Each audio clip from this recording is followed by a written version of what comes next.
Bien, voy a poneros un ejemplo de uno de los tumores donde hemos cambiado mucho en los últimos años, que es el pulmón. La verdad es que hablar de pulmón es muy difícil. Es muy difícil porque si les pregunto, muy pocos de ustedes harán marcadores en pulmón. Y es verdad que muy pocos hospitales lo hacen. ¿Por qué? Bien, esa es la pregunta. ¿Por qué no lo hace casi nadie? Hay dos respuestas claras. Una es que dicen no hay marcadores específicos de cáncer de pulmón. Y la segunda es, la verdad es que su utilización no aporta información clínica relevante en el manejo de un cáncer de pulmón. Bien, veamos si esto es así. Hablemos primero de la especificidad. Siempre teniendo en cuenta que cuando hablamos de cáncer de pulmón hay que hablar de dos tipos histológicos totalmente distintos, el células pequeñas y el no células pequeñas, porque el tratamiento y la evolución es totalmente distinto. Hablaremos de células pequeñas o no células pequeñas de pulmón. Bien, marcadores en no células pequeñas. No hay ninguno específico. Los más utilizados son el CA, el CIFRA y el SCC. Se pueden encontrar en otros tumores. No son específicos de cáncer de pulmón. Algunos grupos, como nosotros, utilizamos mucinas. Fíjense si nos mienten que dice CA15-3 específico de mama. Específico de mama, de pulmón, de endometrio, de ovario, es específico, pero de muchas cosas.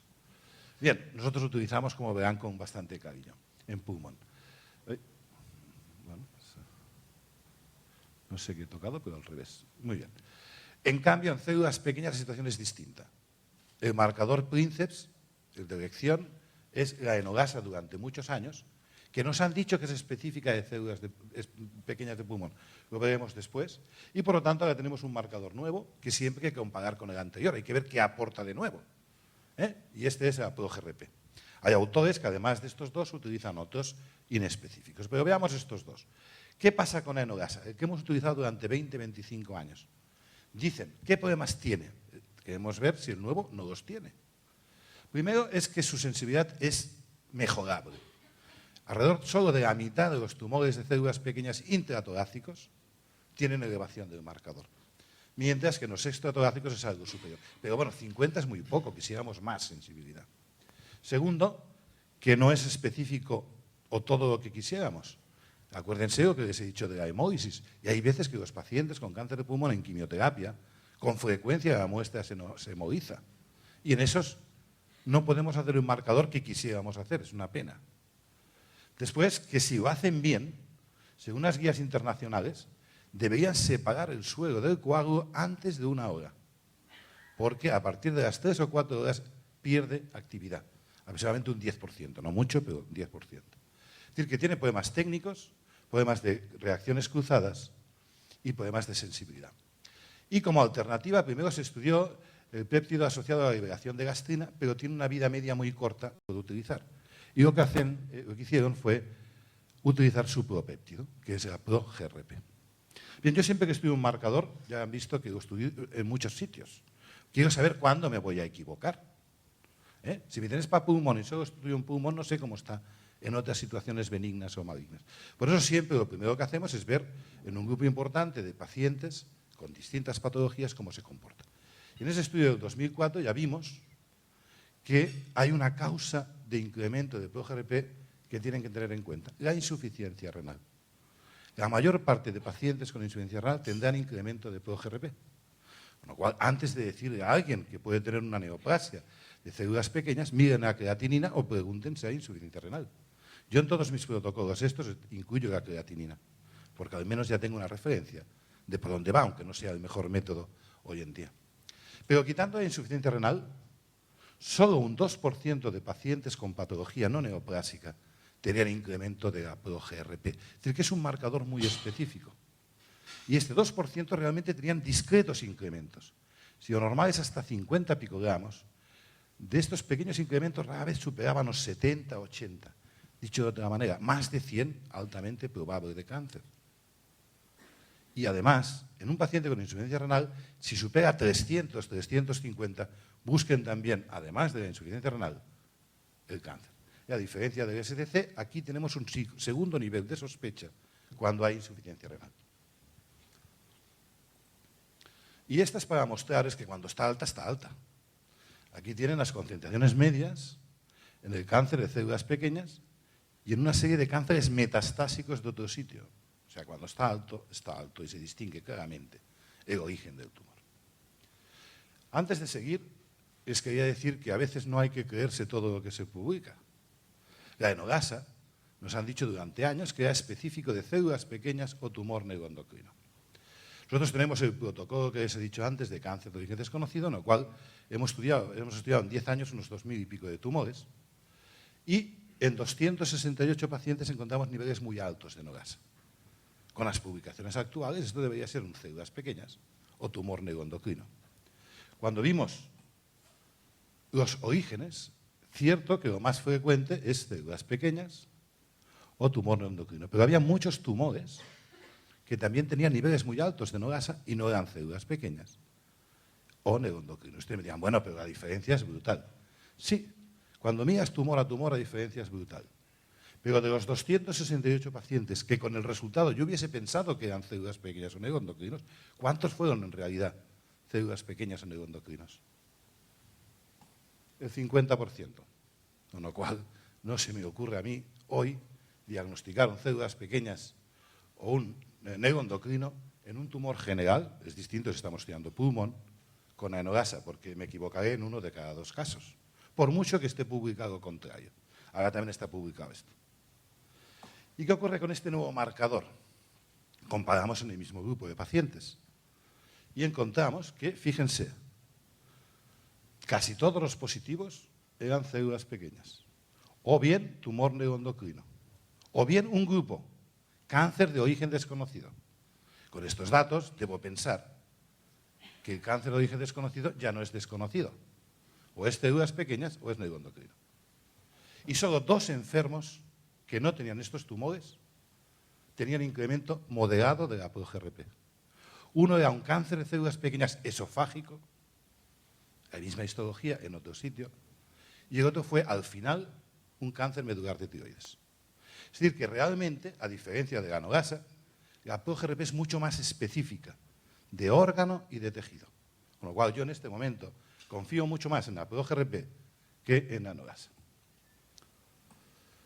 Bien, resumen, niveles normales 50, patología benigna, ojo con la insuficiencia renal, 300, 350 si hay insuficiencia renal. Solo un escaso porcentaje de falsos positivos y moderados, rara vez, no muy altos. Niveles altos, claramente elevados, cáncer y sobre todo células pequeñas o neuroendocrino. Bien, en cáncer de pulmón mis clínicos decían, a ver, ¿para qué quieres esos marcadores? Y mira, a mí, aunque parezca mentira, a veces me cuesta, en algún grupo de pacientes, en un 5, 6, 8% de pacientes, llegar fácilmente al diagnóstico del cáncer de pulmón. Con lo cual, a mí me gustaría que me ayudases al diagnóstico. Pero si me ayudas al diagnóstico, que me digas posibilidad de cáncer, no me dice nada. Me tienes que decir cáncer y tipo. Con lo cual, ayúdame también al diagnóstico histológico. Y después, por último, para el seguimiento. Con este objetivo empezamos un protocolo hace 5 años que está publicado, en el cual todo paciente que nos remitían al hospital con sospecha o probabilidad de cáncer de pulmón, por los ambulatorios, por los centros de primaria, se envían a mi hospital y entonces el día antes de asistir al comité de cáncer de pulmón le hacemos el análisis. En 4 horas, 3-4 horas, dictaminamos y ponemos el informe, con lo cual cuando el paciente llega al comité ya lleva el informe nuestro de los marcadores, con lo cual si te equivocas, pues quedas bien aquel día y si aciertas también. Llevamos haciéndolo 4 años y aún no me han echado, con lo cual no creo que vaya muy mal. Y lo que hacemos no es diagnosticar, porque el marcador no diagnostica, establece riesgo. Este paciente tiene alto riesgo de cáncer, este paciente tiene bajo riesgo de cáncer. El diagnóstico lo hace el patólogo. Bien, siempre que una técnica diagnóstica está en marcha, tienes que ver especificidad y sensibilidad. En los 2 primeros años, que es la publicación, llegaron 290 pacientes con sospecha de cáncer, por hemoptisis, dolor torácico, etcétera, cuyo diagnóstico final fue no cáncer. Entonces, en estos quiero saber cuántos me he equivocado. Y ver que en general, con los marcadores utilizados, la especificidad es alta, la mayor parte de ellos más del 97 o 98%. Porcentaje de falsos positivos en un escaso número. Bien, pero ustedes me dirán, en alguno te vas equivocado con cifra, en otro con CEA. ¿En cuántos te equivocas globalmente? En un 9% de los 290 pacientes sugerimos riesgo que no se confirmó. Pero dicho de otra manera, el 91% de los pacientes que acudieron con sospecha y no tenían cáncer, sugerimos que no había cáncer. O sea que no está mal. Bien, si ven con el PSA, verán que se equivoca mucho más. Con dos marcadores, pacientes que tuviesen dos marcadores discretamente elevados, la probabilidad de cáncer era 98%. Bien, son los datos. Pero repito, no diagnosticamos, establecemos grupos de alto riesgo. Bueno, si no nos equivocamos pero no acertamos, no sirve para nada. Veamos cómo acertamos. Y evidentemente hay que distinguir células pequeñas y no células pequeñas. Aquí tienen los resultados iniciales de células pequeñas, que fueron 177 pacientes, en los cuales el marcador mejor es el ApoGRP, seguido de la enogasa. Sobre todo muy similar en casos avanzados. Bien, ya lo sabíamos. Y, otro dato importante es que el SDC prácticamente nunca estaba alto en células pequeñas. Es una información relevante. Bueno, pero estamos en época de ahorro. Y mi gerente me decía, tienes que hacer tantos marcadores para llegar a eso. Y claro, tienes que bajar porque si no te echan. Y entonces decidimos que con 3 llegábamos al mismo sitio. Utilizando la ProGRP, la enogasa y el CEA o el CIFRA, éramos capaces 2 días antes de que el paciente acudiese al comité y por lo tanto una semana antes del diagnóstico, sugerir cáncer de células pequeñas en el 86% de los casos intratorácicos y en el 95% de los extratorácicos. A mí me gusta más el CEA que el CIFRA, así que para mí utilizamos la ProGRP, enogasa y CEA, pero con el CIFRA tendrían los mismos resultados. O sea que no está mal en células pequeñas, y aquí lo tienen en no células pequeñas. El inicial fueron 362 pacientes, el mejor es el CEA y el CIFRA, y evidentemente el peor es enogasa y la ProGRP. Lo mismo en combinación, utilizando el CEA, CIFRA y el SDC o 15-3. Aquí sí que les aconsejaría que hiciesen los 4. Es capaz de detectar una semana antes de que se diagnostique, sugerir el diagnóstico, en el 82% de los estadios 1 al 3A y 94% de los estadios 3B4. Es decir, que no está mal. En resumen, los marcadores no tienen sensibilidad suficiente para ser parámetros diagnósticos, pero sí que tienen capacidad para, en pacientes de alto riesgo, sugerir, para discriminar un grupo de pacientes con alto riesgo. Y, por ejemplo, es para que vean de manera comparativa, un PSA alto indica un 25% de riesgo, mientras que yo estoy hablando de pruebas que tienen una sensibilidad mucho más elevada y una especificidad mucho más elevada. Es decir, que creo que en ese grupo particular de enfermos, pacientes con síntomas, puede ser útil para discriminar riesgo. Bien, por ejemplo, unos cuantos casos, imagen pulmonar 5 centímetros, evidentemente en un paciente fumador. Estos son los resultados, en este caso, evidentemente, pongo los más fáciles. No hay duda de que es un cáncer. Con la ProGRP alta, no hay duda que son células pequeñas. Los neuroendocrinos no producen CEA. Se lo pongo al clínico y este fue el diagnóstico final. Aquí tienen otro caso, un exfumador, dolor torácico, un CEA de 6,4. Bien. Con un SDC de 3,4, lo normal es 2. Acuérdense que el SDC no está en células pequeñas, con lo cual si está alto es no células pequeñas. 3 marcadores, es decir, con 2 la probabilidad es 98, con 3 debe ser 105. Entonces, bueno, pues ya le dices que es un cáncer, no células pequeñas, probablemente escamoso y es el diagnóstico final. Un CEA similar de 5,9. Ojo, creatinina alta. Normal 5,9 con una creatinina alta. El SDC, les he dicho que no hagan caso de la insuficiencia renal. Con lo cual, en este caso, yo no digo nada. O digo que no hay cáncer, claro. Y el diagnóstico fue no cáncer. Un caso similar, bueno, ¿es porque fuma o no? No lo sé. Veamos la evolución. Si pasa esto, será normal. Si pasa esto, será cáncer. Lo que les he dicho anteriormente en la charla anterior. Por lo tanto, este es en cuanto a la ayuda diagnóstica. El siguiente punto es que ellos no quieren solo que les ayudes en el diagnóstico, quieren además que les digas el tipo histológico. Sabiendo que sobre todo la citología puede tener una gran variabilidad según el patólogo que lo vea. Ya les he dado algunas pautas. SDC alto no aparece nunca en células pequeñas. Por lo tanto, si tengo un SDC alto, es un no células pequeñas. ¿Con qué probabilidad? 98,6% de probabilidad que haciendo un análisis que tardan ustedes media hora, le digan al clínico en 1/3 de los pacientes que es un células pequeñas. Perdón, no células pequeñas. Pero tenemos más, la ProGRP. Les he mostrado que altos niveles de ProGRP indican con elevadísima probabilidad células pequeñas, el contrario, lo mismo. Pero tenemos más marcadores, la enogasa. Niveles altos de enogasa en un paciente que sospecha un cáncer de pulmón, no en diagnóstico diferencial de otros tumores, indica con elevada probabilidad lo mismo, células pequeñas. Y tenemos más, el 15-3, ese marcador específico de cáncer de mama. Si está alto, muy probable es un adenocarcinoma. Como mínimo, no células pequeñas.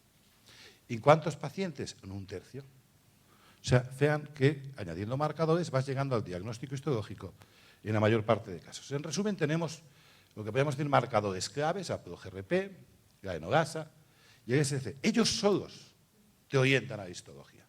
Pero con esto llegábamos al 60% de los tipos histológicos. Y los neumólogos querían más.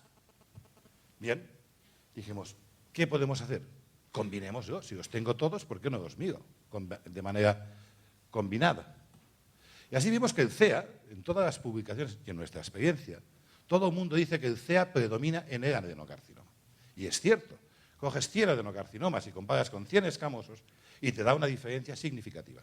Pero en un paciente individual, con un CEA, yo no sé si es escamoso, si es adenocarcinoma o si es un células pequeñas, porque puede estar alto en todos. O sea que una cosa es la estadística y otra el paciente en la consulta. Y entonces dijimos, bueno, ¿qué pasa si el paciente tiene el CEA alto y la ProGRP o la enogasa o los dos son altos? Siempre es células pequeñas. Perfecto. ¿Y qué pasa si el CEA es alto y los marcadores son negativos o discretamente positivos? Sorprendentemente, el 98% de nuestros 740 pacientes de este grupo eran no células pequeñas. Bueno, pues ya teníamos una vía para diagnosticar o sugerir otro 20-25% de casos. ¿Y qué pasaba con el otro marcador muy sensible, el cifra? Pues lo mismo, teóricamente predomina en el escamoso, pero en un paciente individual yo no sé ver si es escamoso, adeno, células pequeñas o qué tipo es. Hagamos lo mismo. ¿Qué pasaba en los casos que el cifra era alto y la ProGRP o la enogasa era alta? Pues siempre eran células pequeñas. ¿Y qué pasaba, como con el CEA, cuando eran negativos o discretamente elevados? 97% de los 700 y pico de pacientes eran no células pequeñas. Conclusión, combinándolos podemos llegar al diagnóstico histológico en la mayor parte de casos con este algoritmo que parece complicado porque mis clínicos quisieron separarlo por el estadio. Pero en el fondo lo que dice es si la ProGRP o la enogasa es alta, células pequeñas, y si no, y los demás son altos, no células pequeñas. Es muy fácil de utilizar. Está publicado y lo tienen también en el CD que les han adjuntado. Veamos unos casos, porque siempre es más fácil. Aquí tenemos dos pacientes con un CEA de 50. No hay duda que es un cáncer. Bien, en uno de ellos, la ProGRP es alta y la enogasa, y en el otro son normales. Este es un células pequeñas y este es un adeno posiblemente, un no células pequeñas, posiblemente adenocarcinoma. Fácil. Aquí tienen otro paciente en el cual, discreto incremento, he dicho menos de 100 de ProGRP. Pero un SCC alto, ¿dónde está el SCC? En los no células pequeñas. Con lo cual, en este, solo viendo el SCC, ya le puedes decir que es un no células pequeñas con elevada probabilidad escamoso. Otro paciente acude por disnea, imagen pulmonar, enogasa de 386. Primera idea, células pequeñas. Acuérdese de la hemólisis. No, en los hemolizados no diagnosticamos nada. Pero en este paciente, una enogasa de 224, sin hemólisis, esto es un células pequeñas. Solo por este resultado es un células pequeñas. Resumen, tenemos marcadores claves. Utilizando los 5 para el diagnóstico, somos capaces de diagnosticar el tipo histológico en el 79% de los pacientes, 4 de cada 5, sugerir el tipo histológico. Y la correlación con el patólogo es del 92%. No está mal para 3 horas con un análisis en suelo. Ahora tenemos un programa, nos ha dado una beca europea, la Comunidad Europea, para hacer un programa que ya está acabado, en el cual ustedes ponen los datos del marcador y les sale la probabilidad de cáncer, el tipo histológico. Pero ya para acabar, solo 5 minutos, que les pido que me dediquen más. Esto está muy bien. ¿eh? Eso es lo que hemos hecho, está publicado en 3 diferentes artículos internacionales, pero en muchas charlas me han preguntado, muy bien, pero en el fondo, quien diagnostica es el patólogo. Entonces, ¿para qué sirven los marcadores? Porque si ya tengo que esperar al patólogo, ¿para qué voy a hacer marcadores? Y entonces, los 2 últimos años, este protocolo es de rutina en mi hospital. Así que hace 2 semanas cogí al neumólogo y dije, a ver, ¿a ti para qué te sirve? Y él me dijo, mira, básicamente, tú piensas que a mí me mandan cada año cerca de 600 pacientes con síntomas que pueden ser cáncer o no. En muchos de ellos, yo ya veo que no lo es, que parece que no lo es, en la mitad de los casos. Y algunos de ellos me queda duda y no sabes si repetirlo al cabo de 1 mes o 2 o no. Pues entonces, en este caso, que me queda duda, yo miro el marcador y si veo que además es negativo, me quedo tranquilo. Digo, bueno, pienso que no es y encima los marcadores son negativos. Entonces ya me quedo más tranquilo y doy el alta y ya está. Y eso me va muy bien. Pero siempre existe algún caso que te quedan dudas. Y lo que no queremos es que nos pase esto. Este del 2005, en el cual un paciente viene con un CA de 6,7 y dice, bueno, porque fuma. Y al cabo de 6 meses viene con un CA de 94 también porque fuma. Porque fuma ha hecho un cáncer de pulmón. Y tiene un estadio de adenocarcinoma 3B, inoperable. Bien, en esto es lo que no queremos que nos pase. Y entonces, en cualquier paciente con sintomatología, aunque la imagen, que no es esta, sugiera que no es neoplasia, si el marcador es positivo, para evitar errores, lo que hacemos es siempre hacer lo máximo posible para el diagnóstico, incluso con pruebas invasivas. Y en el caso de que no encontremos nada, como mínimo se lo repetimos al cabo de 1 mes para quedarnos tranquilos que sigue con la evolución en sierra y no sube. Si sube, volvemos a repetir todas las pruebas. Evidentemente, esto solo pasa en un pequeño porcentaje de casos, 5%, pero para ellos son importantes. A nadie le hace gracia ver al cabo de 6 meses un paciente que has dicho que no parecía que tenía nada y que vuelva con un tumor. Porque hay casos como este, no son la mayoría, pero hay casos como este en los cuales el TAC es negativo, los marcadores son claramente positivos y yo no necesito hacer ninguna prueba más porque con esto ya diagnostico el tumor. Es evidente, ¿qué pasa en la mayoría de cánceres? En la mayoría de cánceres, el clínico piensa que es un cáncer, la imagen sugiere que es un cáncer, el patólogo dice que es un cáncer y los marcadores también dicen que es un cáncer. Muy bien, entonces, si en esto es ¿para qué te sirve? Primero porque me quedo más tranquilo, porque a ver, tú me lo dices una semana antes, porque tú me lo dices en 4 horas y yo tengo que hacer la citología, la punción o la biopsia y depende del hospital me puede tardar entre 4 y 10 días. Eso suponiendo que la muestra sea suficiente y tengas el diagnóstico. Y tú me lo dices en un día. Y yo en esos días puedo hacer cosas. Por ejemplo, si además de sugerir que es un cáncer, me sugieres que es no células pequeñas, yo ya voy haciendo los preoperatorios. Sí pienso que es operable. O en pacientes que ya me dices que son células pequeñas, pues me evito hacer otras pruebas porque ya sé que no va a ser operable. Entonces, a eso ya me va bien. Primero porque confirmo lo que yo pienso y a partir de ahí puedo adelantar unos días las mecánicas de inclusión del paciente en diversos tipos de tratamiento. Pero hay más. Por desgracia, hay pacientes que acuden en fase avanzada de su enfermedad. Estadio 4, con metástasis o extratorácico. Bien, no es infrecuente que en un paciente le tengas que repetir las pruebas porque el material que tienes es insuficiente. En muchos de estos casos avanzados el diagnóstico se hace por citología. Y como he dicho, la citología tiene hasta un 15% de discrepancias entre los patólogos. Hay veces en muchos de estos enfermos, que además son los que más marcadores tienes porque son avanzados, tú ya puedes orientar claramente la histología y el tipo, mientras que ellos, como en este paciente, tardaron 1 mes y medio después de haber dictaminado nosotros el tipo y el riesgo en saber o en confirmar, porque el gold estándar de oncología es el patólogo, en confirmar. Si esto se confirma en muchos de estos enfermos, que lo único que pretendes es cubrir el expediente para llegar a un diagnóstico, puedes evitar como mínimo técnicas invasivas y complejas en pacientes con cáncer avanzado, si se confirman en otros estudios estos datos. Después hay también otro grupo pequeño, ya acabo, de menos del 2%. Realmente hemos tenido 4 enfermos, 3, 4 enfermos, no me acuerdo, en el cual nosotros sugeríamos un tipo histológico y el patólogo otro. Por eso decimos que la correlación es muy buena. Pero esos casos son muy importantes porque decide la terapia. Entonces, en estos casos ahora se hace inmunistoquímica de comprobación en todos los casos que hay discrepancias, porque no queremos sugerir un tipo y ser otro. Evidentemente es muy inusual, pero él me iba diciendo las cosas para las que él creía que le servía. Por ejemplo, en este paciente, 50 años, dolor torácico, patrón típico de marcadores que es un no células pequeñas, y el diagnóstico fue células pequeñas, enfermedad limitada. Si esto fuese un no células pequeñas, quizá era operable, pero al ser células pequeñas se trata con quimio.